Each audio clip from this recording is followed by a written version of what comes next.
here's the kicker. So let's say I say 180 patients typically on a 4-day clinic week. Sure. In the course of those days, I might have 4 to 5 no-shows. In the first 4 weeks we've used Nora, we're seeing 1 to 2 no-shows a week, and patients are rescheduling. The retention is, and then our staff can fill those slots easier, faster. We're kind of blown away by the fact that that's going to make a big difference. All right. Well, welcome back to the podcast. Thanks for joining the Depths of Healthcare again. I'm your host, Ben Imes. Today, we got Dr. Steve Ferguson joining us. He's going to be giving us some insights into growing a medical practice from the ground up, but also what he's doing in the world of his treatment of his patients. Steve, why don't you go introduce yourself? Tell us a little bit about yourself. Well, first of all, Ben, thanks for asking me to join, and I think you've got something that's really cool to look at healthcare and what it means to patients, right? Because that's why we're in, and it's a changing world. And I'm just going to be able to chat about things that I've learned along the way, perhaps, but more importantly, what's happening today and as we look to the future. That's And perfect. a lot of exciting things. And so, and also being in private practice at one time and owning other practices, which I currently do, and also being part of a acquisition group. So there's a lot of different things happening out there that I've got experience with. Yeah. Okay, let's talk about just your medical practice and what you're doing with your patients specifically. Let's start. I have a comprehensive eye center. I'm an optometrist by training, University of Houston. And what we have built over the last 20 years is a practice focused on being a high level diagnostic and treatment center Mhm. for the conditions that affect most of our patients that are non-invasive surgery. We also have a LASIK center. We also participate in adjusting vision after cataract surgery, something called the light adjustable lens technology, which has emerged in Cool. the last 5 years. We Wow. can customize the patient's vision after they've had the surgery. We do that. My partner and I do. So we've evolved, and I think the best way to sort of summarize how I've looked at things, especially innovation, every single day, and you know this in your world, in the orthopedic world, in the eye care world, what we're seeing is nonstop updates in science, research, technology, pharmaceuticals, et cetera.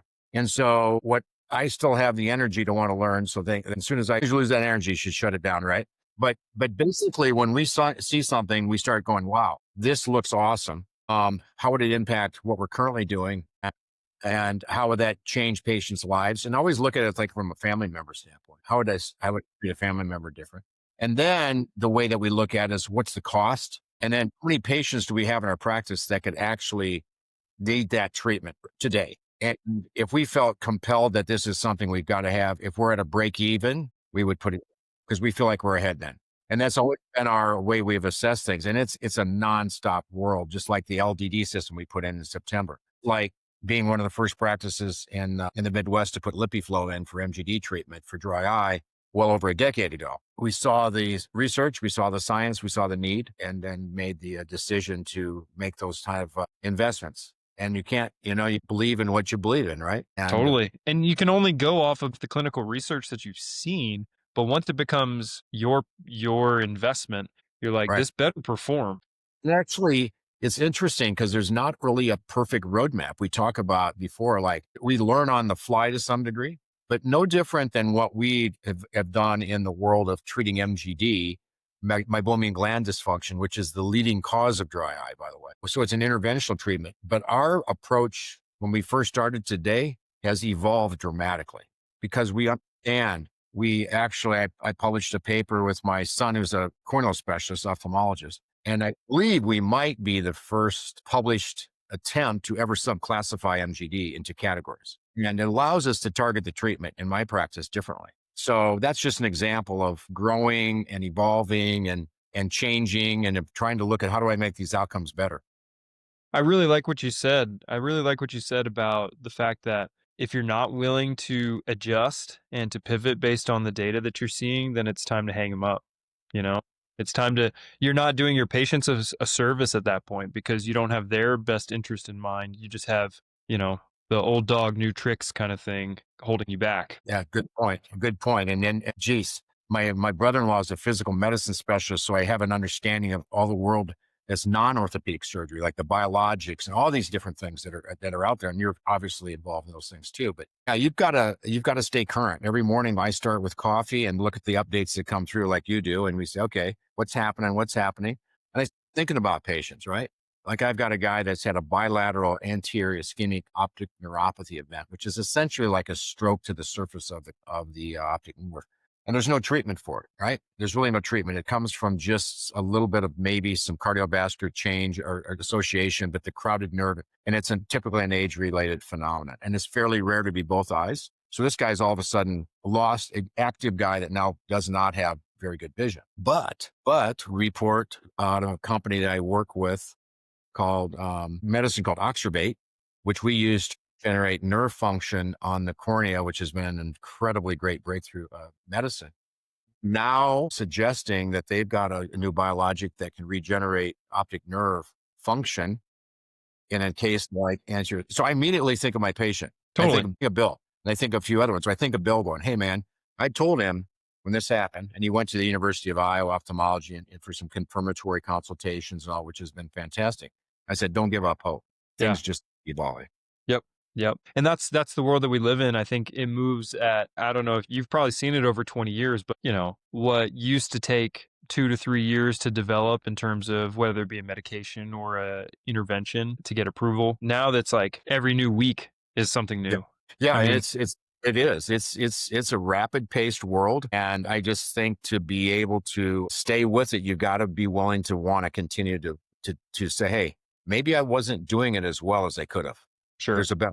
And then you can't get rid of that because that's the natural evolution of healthcare. It's the natural evolution of medicine. It's a constant reevaluation. I love going to a lot of the major meetings, especially with like in ophthalmology meetings, the way they rapid fire what they're doing in their practice and many studies. And they're very scientific in their approach of education. I love it. And it keeps moving the needle forward. And what's so cool, I mean, it just comes with this, you have to approach this with this humility because things are going to continue to grow whether you want to change or not. That's right. That's exactly. I mean, even in the world of MGD right now, we're pretty focused on using a certain type of approach that's worked very well. There's a subset of patients that really need a different type of adjuvant therapy or adjuvant therapy, or maybe it could have been a primary. It's a different philosophical approach. It's called IPL. Versus, I've heard of IPL. Versus an interventional treatment like an iLux or a LipiFlow or TearCare, which is a little bit different approach. So we're looking at that perspective going, okay, how does it really impact? And maybe we probably need it to take it slightly higher. Our outcomes were pretty amazing, but there's that subset of patients, like I saw the guy yesterday has major rosacea, right? And so he's got a lot of telangiectatic vessels. His oil glands are now very simplified. They're basically soap. And it's a constant battle to kind of keeping him feel well, right? Right. But we've LipiFlowed him. He's felt benefit, but better long-term efficacy for him probably would be through IPL because it does, photocoagulates those telangiectatic vessels, et cetera. But that's an approach that we have to constantly look at. Then we have to decide how many of those patients do we have that would directly apply? Are the patients willing to do what the protocols are, which comes in more frequently for visits? You know what I mean? All those variables, right? So many variables. I know. Are they going to follow the rules? And that's half the battle, right? That's half the battle is we always say, hey, here's what's going on and this is what you have to do. But people know that smoking's not good for you, but they still smoke, right? Still. So yeah. So speaking of fast-paced changes, AI, and tell me about it. So as you know from our probably check-in, I've co-founded the CEO and a co-founder of a company called Avatar Medical Solutions. And the story behind it was my very good friends is the owner of a company called Sterling Computers. Sterling Computers provides a lot of technology and security services for the federal government and the Department of Defense. They are a highly respected company that no one's ever. They were NVIDIA's general partner of the year in 2024. They have been in AI longer than anybody and working with the government longer than anybody in the United States. So what happens is I get this interesting little text from my buddy. He goes, look at this technology that our CTO brought us. And it happened to be Jack Nicklaus being interviewed by himself when he was 40. And it was a company that had Avatar type of software. Actually, the gentleman that had created the Avatar movie is the one that created this software. Wow. Anyway, My immediate thoughts were, wow, this is cool. And then all of a sudden the light bulb went off going, hey, wait a second. We have such a need in administrative support in healthcare. I mean, whether it's answering the phone, insurance verifications. I mean, it's a tsunami. It's just, and so I immediately said, hey, wait a second. So I talked to the CTO. I said, can this technology, if AI do this? This was 2022. Yeah. Can it do this? Yeah. Can it do this? Yeah. What? Every question, yes. I said, well, my goodness, what's it going to cost? And so they framed out a development cost and a cloning cost. So let's say that I made a perfect agent and then it would be used in your practice and it would be, hey, cost. Well, it's not more expensive than a full-time employee. Mm-mm. So that was the base model, right? And all of a sudden it's like, oh my gosh, we can fill gaps. There's so many gaps. And I've got more to this coming. Yeah, that's just one gap. So the gaps are big. So then we put this whole model together and I introduced it to two or three people that I have great respect for that are in the ophthalmology technology world that have taken products to market, 16 startup companies. Anyway, this gentleman by the name of Brian Regan is my CEO, highly respected in the world of ophthalmology. He looked at this after about 4 months. He called me up and he said, I'm ready to go. And we launched in January of 2023. What we have done is way different. We're not shoving a product at you, say, here you go. We've taken the time to analyze what is needed to implement the market. And this is what we've done. We've created a simplistic first step of introducing AI into healthcare, especially eye care, because we know eye care. All it is an appointment verification. However, it's constructed in a level that is difficult to compare in the US because of our engineering. So it's cyber secure, unbelievable cyber secure. We don't take anybody's data. It's programmable on the node with 5 different integrated language models. We can talk in 27 languages. And that's just the starting point. Now, here's the metric. Man. It took us 8 months to get it where we liked it. Our staff was skeptical. Our staff loves it. We gained trust through them. And now patients are giving us rave reviews. There's going to be a few people that, but we're introducing this and saying, Nora is never leaving us. She's a permanent employee. And this is what she's going to do in the next version. She's going to expand what these services are. Right now, it's simple, easy, low cost, and we're getting tremendous feedback. But here's the kicker. So let's say I say 180 patients typically on a 4-day clinic week. In the course of those days, I might have 4 to 5 no-shows. It happens in our world. We're in a different world, right? A little than a destination medical practice. Sometimes they're just annual evaluations, that kind of thing. And through COVID, we learned that people feel like they don't necessarily have to honor their appointments sometimes. It's just the nature of the game. But we had a system of texting. We had a system of emails. And then we had our staff doing calls if patient had not confirmed. Long story short, in the first 4 weeks we've used Nora, we're seeing 1 to 2 no-shows a week. And patients are rescheduling and the retention is, and then our staff can fill those slots easier, faster. We're kind of blown away by the fact that that's going to make a big difference. I mean, that moves so 1 to 2 no-shows a week versus you were saying 4 to 5 a day? And they take the average revenue per patient that we have in ours. We know what that metric is. Yep. Here's the other kicker. It saved my team about 45 minutes. Our patient care services would call patients, right? Yep. They don't take 45 minutes is not nothing. So guess what? That 45 minutes, what happens? These individuals also in our practice help post for submission. So they're posting the patient's charts and records to be submitted for insurance, right? That moves up maybe a day, maybe 2 days. Maybe it's delayed 2 days because we get stacks, right? It's tough. I mean, it is what it is. Revenue cycle management, right? We just changed that whole metric a little bit. So cash is in that much faster into the practice. So that's what's happening. But that's just the beginning because the next. Tell me where you're dreaming. I'm going with you on that journey. Nora 2.0 is in product. Nora 2.0 is a platform that you never have to buy another platform because as technology updates almost weekly, you just plug in a new brick. Nora will be able to do, Nora, by the way, is omni-channel. She can speak to hundreds of patients at once. We'll blanket. We're going to start with just Medicare. We've already tested it and got it perfected, which nobody has yet. Yeah. She'll do all of our Medicare patients and get all of their insurance benefits prior authorized or assessed before the visit all at once. Bam. Okay. That's just Medicare. We'll build more knowledge with Blue Cross, et cetera, and those other ones later. Right. She's going to be able to talk to you 24/7. She'll be able to do patient follow-up. Here's an example. You come in, you have a corneal ulcer. I got to get you on medication. We assume you picked it up. You cannot come back to see me the next day for some unknown reason. I'm a little worried because those things are scary. So I say to the patient, listen, I know you can't come in. What's the best time during the day that I could have Nora call you? How about 7:00 at night? Okay. Text or phone call? How about a text? Great. Nora shoots a text at 7:00 sharp. Patient responds. Nora sends a text to me and puts the response in the record.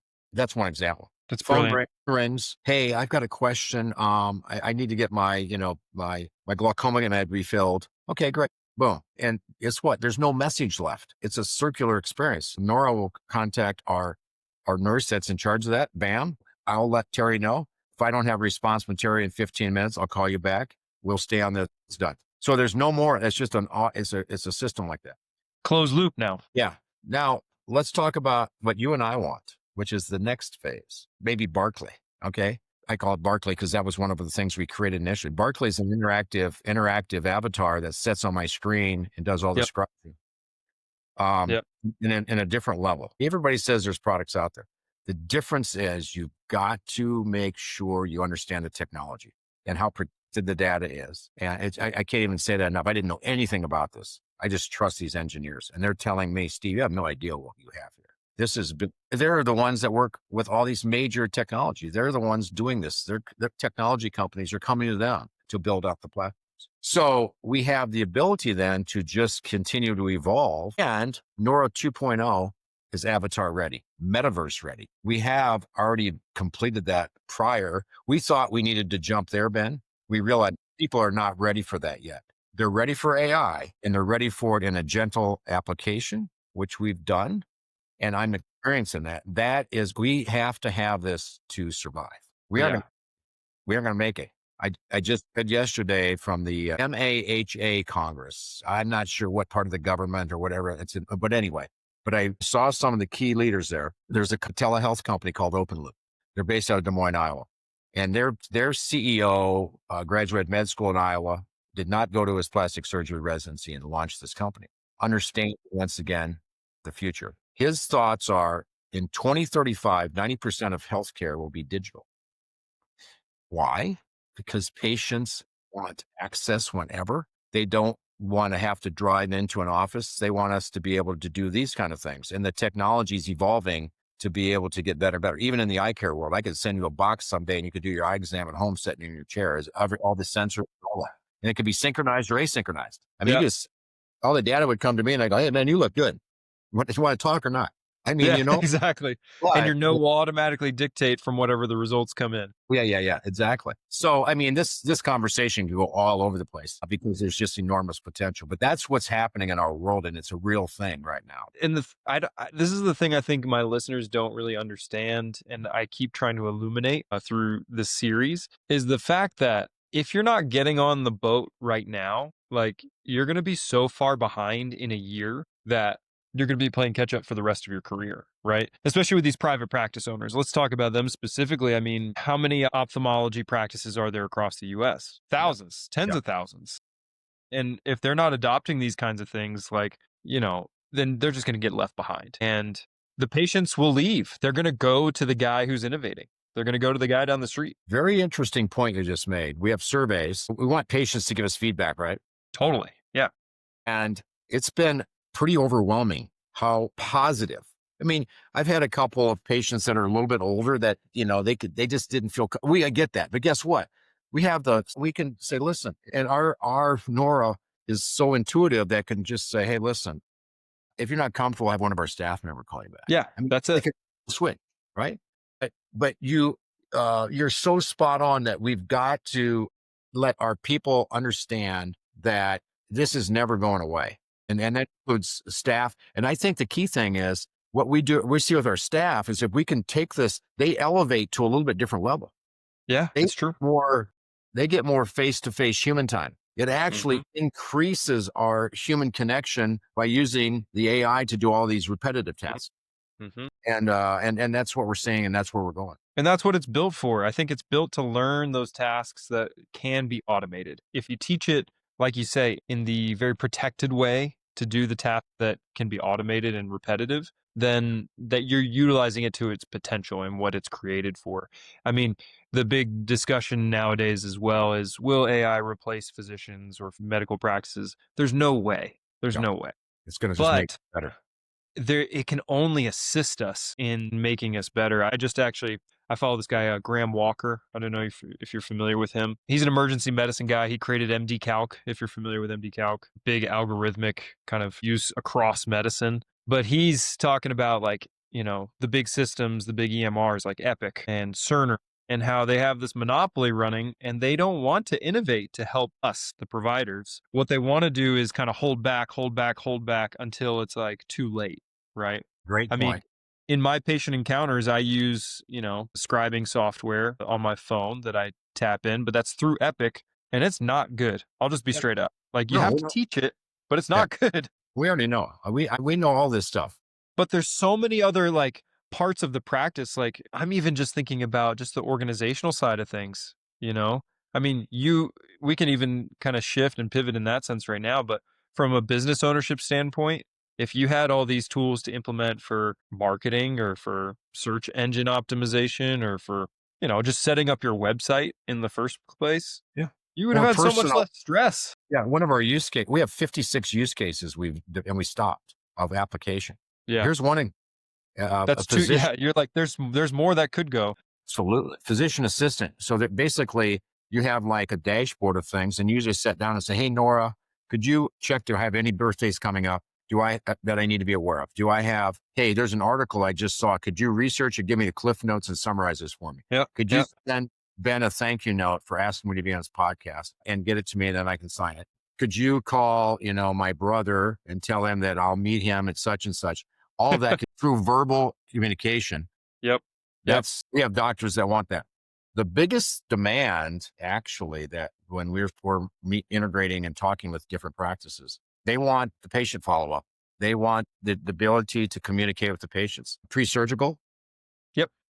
reminding them, Post-op. post-op, all these things that are fairly simplistic. Those are the big demands.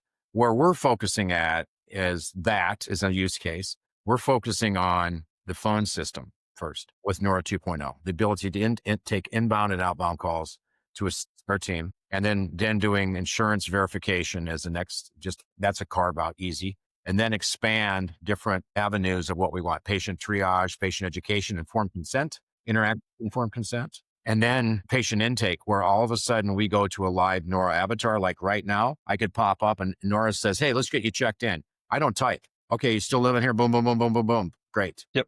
And Steve, Just fill in your information by speaking it. by speaking it, and as also as you're talking, you can see that what you're saying is back and forth on a message cloud right by. 27 languages, by the way, you can speak or more. But the key is to make it easier. So my dream is you do that on your computer or your phone. We've got your insurance verified. Hey, you're going to come in. What are you coming in for? A standard visit. Here's your office copay. We've already verified benefits for you. This is what you'll have. And you get to the front door, and one of my front desk staff meets you at the door, walks you in, and said, "Ben, great to see you. Can I get you a water or anything?" Valerie, our technician's ready to take you back right now. Time is valuable, and if we can really start evaluating that for our patients more and more, it's part of the world we live in. Have you seen this move the needle in your practice in a sense of, it's hard to quantify time when it comes to profit. You can only look at, like, oh, they make X amount per hour for this task. Right. But now that you're taking away the time, have you seen it really move the needle in your practice since you've implemented it? Well, I think you are definitely seeing the little bit less. Here's another element, just that little bit next element of an activity such as insurance posting, right? And taking that step away. There's no question that's impactful on us financially. And I can probably I haven't even done it yet, but just looking at how much you would average on a day and getting that one day sooner, that's just an economics principle, right? Yep. And that will only get better with the implementations of the next phases of AI. It'll all be done actually probably in Probably real time. Yeah. your Barclay or Nora will be an expert in every one of the insurance plans. So if I putting in something, "Hey, I need to do this treatment on this patient. and this for this condition. It might go, bing, actually, this plan, that's an excluded coverage, or that's not excluded diagnosis. All those things that just speed the process up. It's not only scribing, they post and they could submit to That's brilliant. all in one. Yeah, it's next level. How And are it- you? How's your responses? So obviously, it's your pet, it's your child. So obviously, you're a big advocate for it since you've worked with the team to develop this over the past few years. How are you seeing? I mean, it probably because you are the case study for yourself in a sense. Yeah, we're the the case study doctors. for Avatar, the company, and also we are now moving into a couple of very high profile surgical practices out east. Another Okay. based optometry practice, a very highly regarded institution in their ophthalmology area. So you're And getting clients like these guys are like, yes, we agree, we like it. they're putting in what we call the early stage beta pilot, like we're doing, Cool. Okay. with understanding they want the next phase. They'll transition to that, but they're doing what they get a chance to let their staff gain confidence in AI, Okay. Okay. and then their patient acceptance, and then they go, and then we can just build off that. And then the cool thing is about our engineering support. Each practice has a little bit of differences, and we can begin to start that and just and make those variations to make sure along the way till we get it where we want. That's what they did with us for months. We just kept saying, no, this is not good enough. I want this. I want that. And then we just locked it down and locked it down and locked it down until it just became like part of us, the way that we think and how we wanted the process to go. And that's the cool thing about what Avatar does. We have that support that goes with that implementation. Right. Right. And that's what's important for those guys to know that they can depend on, the background crew, right? The tech crew that they can actually like outsource everything to, but also have somebody to touch base with if it's not working up to their standards. Yeah, I don't want to drop any names on this, but we have involved with us some of the key opinion leaders in both optometry and ophthalmology Mhm. that are on our team, that are implement advisors. And so we're right there. We're right. The next step is further development and then implementation. And we, one of our major investors early was an orthopedic surgeon. And guess what? What's he looking for? We need better consistency in triage. One triage nurse is way different than the other triage nurse. And it's all about keeping his life a little bit more streamlined and not getting stuff called that maybe he doesn't need to, or vice versa, right? And he said, that's what we're looking for. And so that's going to come to them. We're focusing on eyes to start. We'll just flip over because it's the same platform. It's just different information. That's all it is. It's different data. We can submit all of the orthopedic data within probably half a day. Everything that's out there, all of the Yep. knowledge. Yeah. Yep. It can be condensed and absorbed and regurgitated so quickly. And then constantly updated, just plugged in for updates. I'll come back to the EHR thing. One of the critical pieces is in building this thing is worrying about API, right? And picking like, okay, who do you integrate with? Well, I think it's getting a little bit more sophisticated that we may not necessarily have to do direct APIs to get that's emerging. And that's how fast this technology is changing. Because that's what I understood it to be. Stay tuned. Stay tuned. Our engineering team is talking about ways that we might be able to put this into play and not have to go through that direct type, which APIs, the word is that's very challenging. Right. And not easy to do. And like you said, many of the companies are not receptive to anyone being able to integrate because they're worried about cyber, they're worried about getting hacked, all that stuff. So, yeah. And there's so much room for growth and the potential is kind of enormous enough where you wonder, this is the next boom. I think this is the next boom. This is bigger than crypto, honestly, than any other thing. Yeah. There's no doubt this is happening. I'm in this world because of Sterling. I know how tight Sterling is in the technology world. I know that the project, NVIDIA is a critical player and we are very much following and hoping to get lined up with them. We're crossing our fingers as far as so it's so how do you envision this? So you're still running like a super busy practice. How do you have time to kind of, and you are also the test subject in a sense. Well, it's pretty easy. We just let our staff get involved. So I assigned one of our staff members that said, okay, we're going to start doing these calls. And so she would interact with our CEO and the engineer.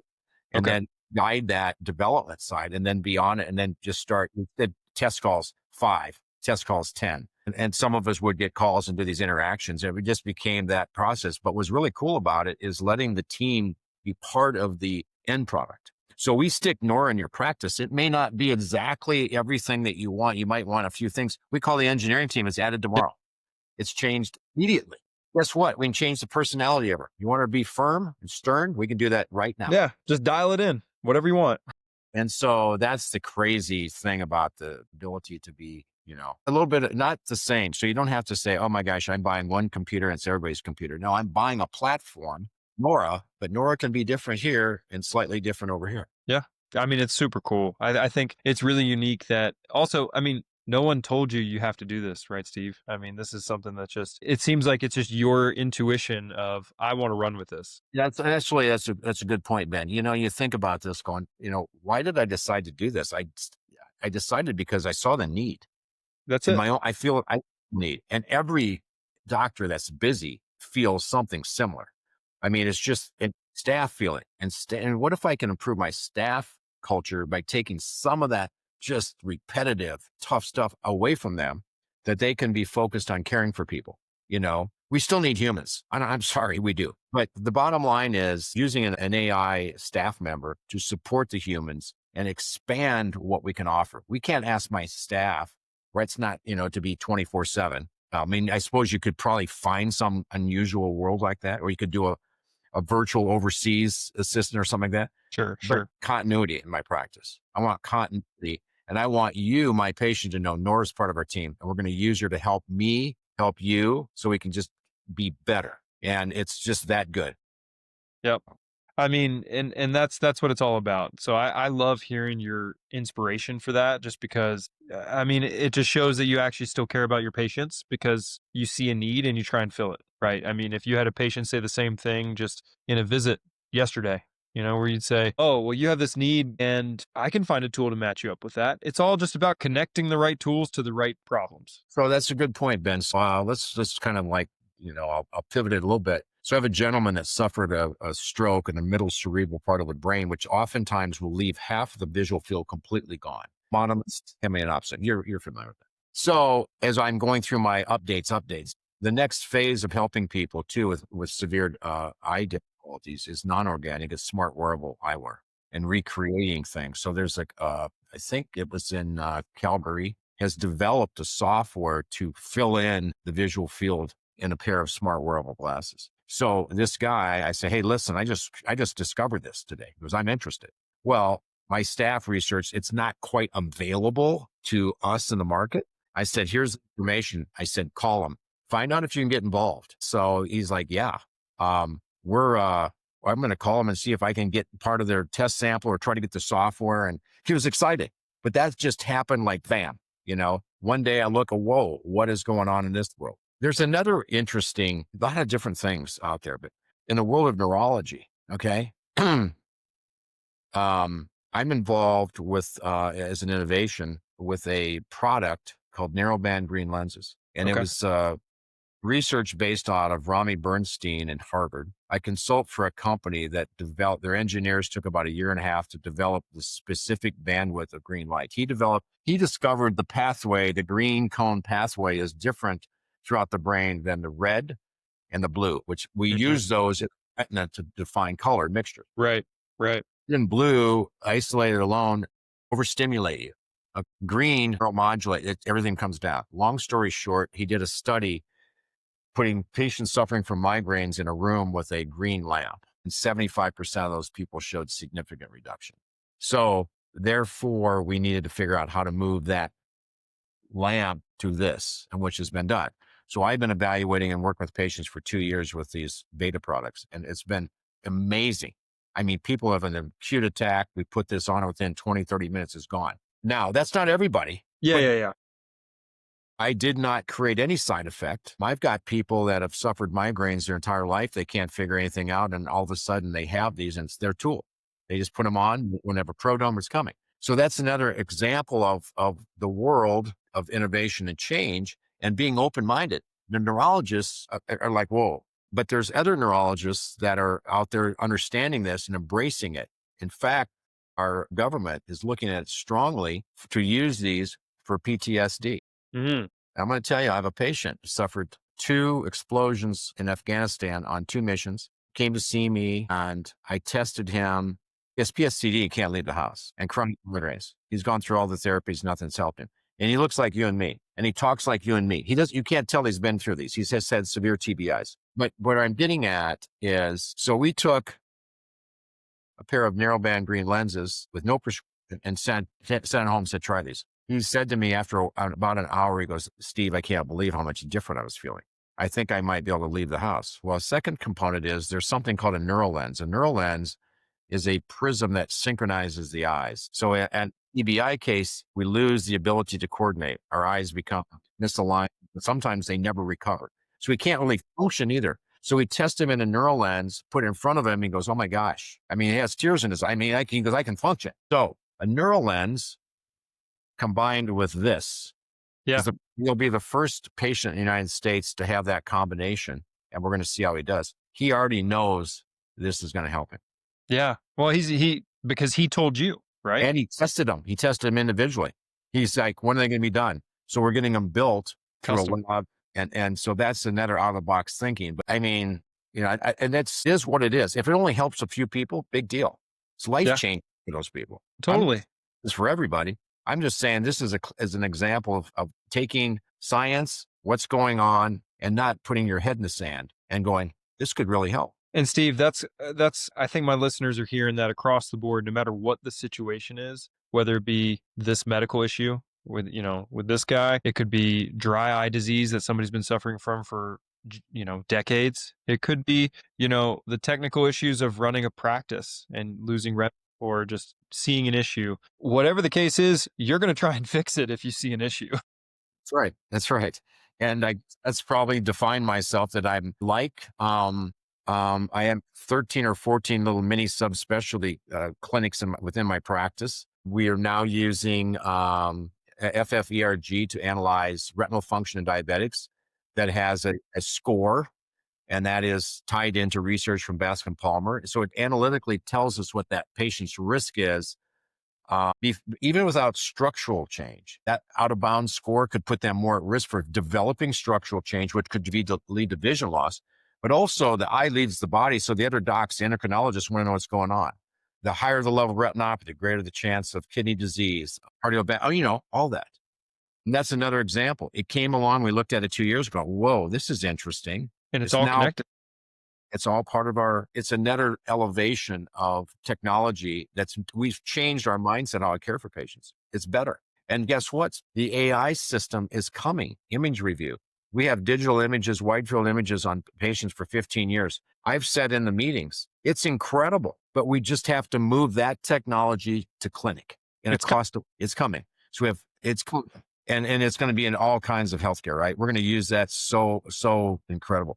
Here's an example of what's coming. 2 images 12 months apart can give us some good degree of sensitivity, which your risk of a heart attack in 5 years is.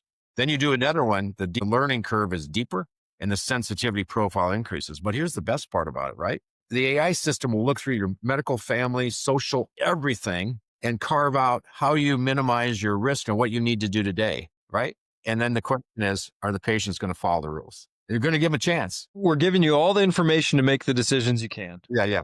We tend to be pretty reactionary as individuals. We wait for crap to happen, right? Yeah. But I think that's another incredible thing that we've got in our world that's going to expand how we care for patients beyond just eyes. We're going to be doing some systemic evaluation, and that this world's going. Yeah. I mean, even just to speak to that as we kind of tie things off, a company just went public. I can't remember the name. It's Heart something, but they're doing AI overreads of coronary CTAs. And so they're assisting, they went public. So there's traction there, right? Yeah. But they're overreading, they're assisting radiologists and cardiologists, defining how much plaque and the type of plaque that is in atherosclerotic heart disease. Wow. These are things that radiologists can't do. Right. And so it's assisting them. I want to know that as a patient. What do you do now? I want to know that. Get that to me now so that I can make decisions about my health.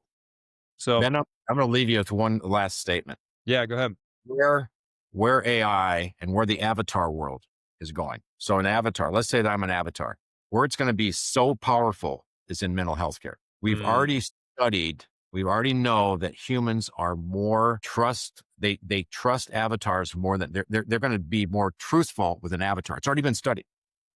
They're not being judged. They're going to be, Right. but it's going to be powerful. And I've been in discussions, not for a while, with a company that uses voice recognition, voice analysis to do diagnostics of schizophrenia and anxiety. And it's an emerging company. So you start tying this stuff together, boom. You start saying, hey, we're just going to do an evaluation today and talk. By the way, we could screen people for mental health disease at the same time if they want it. That's out there and it's coming. Yep. I All hope. right. I can't wait. Can't wait to see the day. But Well, Steve, thanks for your time, man. Thanks. Yeah, I mean, such appreciate a it. fun discussion. Let's make sure that we keep watching this space. Yeah. Stay tuned. Thanks, All right. Ben. All right, bye. Take it easy.